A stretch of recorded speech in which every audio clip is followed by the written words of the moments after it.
aient conscience ou prennent conscience que le président Talon est arrivé avec une vision nouvelle. Il est arrivé avec une conviction nouvelle. Il est arrivé avec une volonté nouvelle. Et je pense que quand on arrive à intégrer cette vision, cette volonté du président de la République, alors beaucoup de choses s'expliquent. La conviction profonde du chef de l'État, c'est que quand on a une vision claire, c'est-à-dire que quand on sait où on veut aller, on peut y arriver même si on n'a pas d'or, de pétrole. On peut même y arriver si on n'est pas, comme il aime le dire, un génie. C'est ça le socle de toute l'action qui est menée depuis un peu plus de 8 ans. De cette vision qu'il a bâtie à partir de cette conviction, il a mis en place une équipe qui s'est mise résolument au travail. Le deuxième point que je voulais dire, c'est que quand vous observez les grands pays qui se sont transformés, vous voyez bien qu'il y a une phase longue où des générations se battent pour préparer le terrain aux autres. Regardez la Chine. Il y a 30 ans, 40 ans, la Chine était classée comme un pays très pauvre. Quand vous voyez les images de Pékin, ce n'est pas les images d'aujourd'hui. Mais depuis quelques décennies, la Chine a développé une nouvelle vision. La Chine s'est mise au travail. La Chine s'est ouverte aux entreprises européennes, américaines pour venir installer leurs usines, pour venir former les Chinois. Et aujourd'hui, la Chine est une puissance. Mais il y a deux choses qu'il faut garder à l'esprit, c'est que, les 8 premières années de l'essor de la Chine, mais beaucoup de Chinois se plaignaient aussi. Beaucoup de Chinois ne comprenaient pas, mais pourquoi tant d'efforts et pourquoi pas encore la solution à tous les problèmes. La deuxième chose, c'est que la Chine s'est dotée des moyens de croire à la vision, de croire à l'espérance que la Chine pourrait devenir une nation forte. Et c'est ça que le chef d'État nous demande de partager avec vous. Vous devez croire que le Bénin a la capacité d'être une nation forte.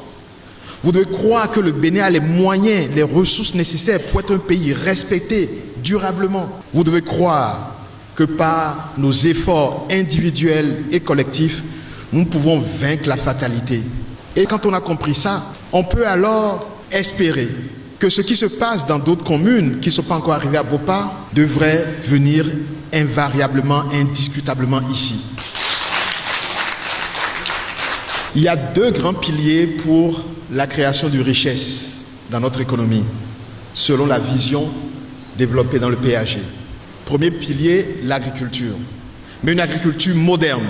Une agriculture où le paysan est un notable, un riche, qui envoie ses enfants étudier à l'étranger, qui est vraiment quelqu'un de respecté.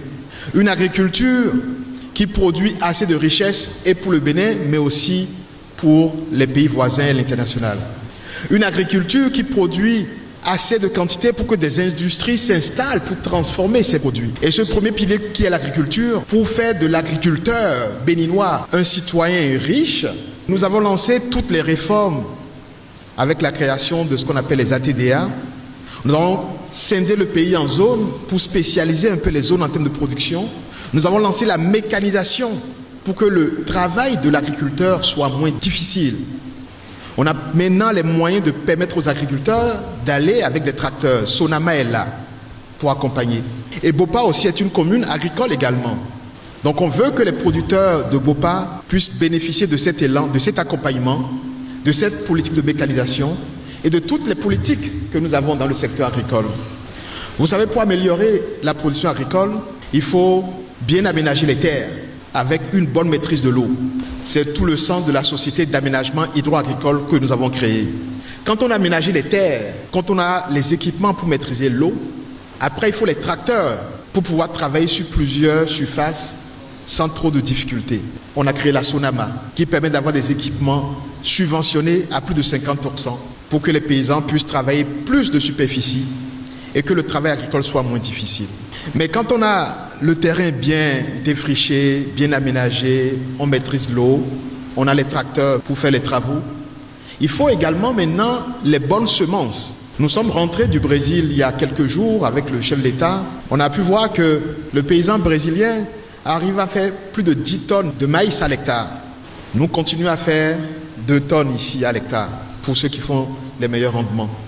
Donc comment on fait pour que le paysan de Bopa aussi puisse avoir 10 tonnes de maïs à l'hectare. Nous avons créé il y a quelques mois Bénin Semences, dont l'objectif c'est de s'approvisionner en semences de très bonne qualité pour que les paysans puissent, avec le même effort, avec la même superficie, avoir 5 fois plus de ressources. C'est-à-dire que celui qui gagnait par quanti 10 000 francs, quand il a travaillé 10 quantis, mais il va gagner 50 000 francs sur le même quanti.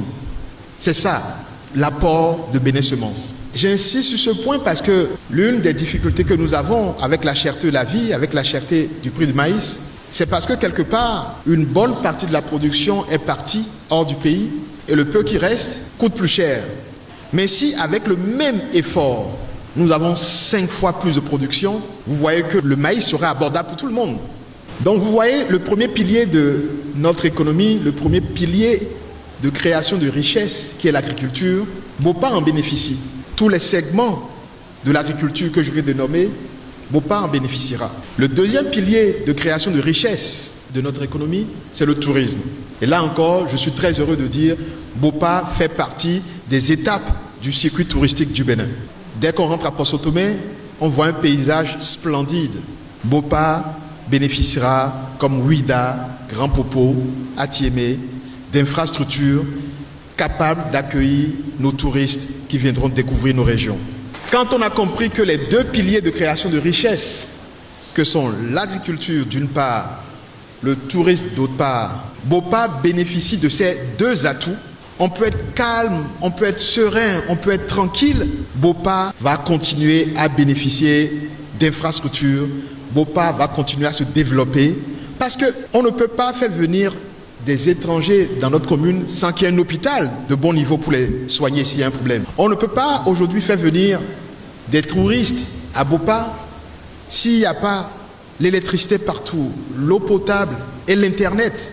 Ça veut dire qu'à partir du moment où la nature a doté Bopa de ses atouts touristiques, à partir du moment où le président Talon a mis Bopa dans le circuit touristique du Bénin, soyons tranquilles, tout ce qu'il faut pour que Bopa soit une vraie ville touristique, tout cela viendra. Si chacun peut partir d'ici en disant ce qui se passe en réalité c'est une révolution. Et une révolution, c'est pas comme ça, en un clin d'œil, qu'on voit les résultats. La révolution qui se passe et qui demande du temps, nous sommes conscients que les dirigeants doivent également prêter attention aux urgences des populations. Et c'est ce que nous essayons de faire.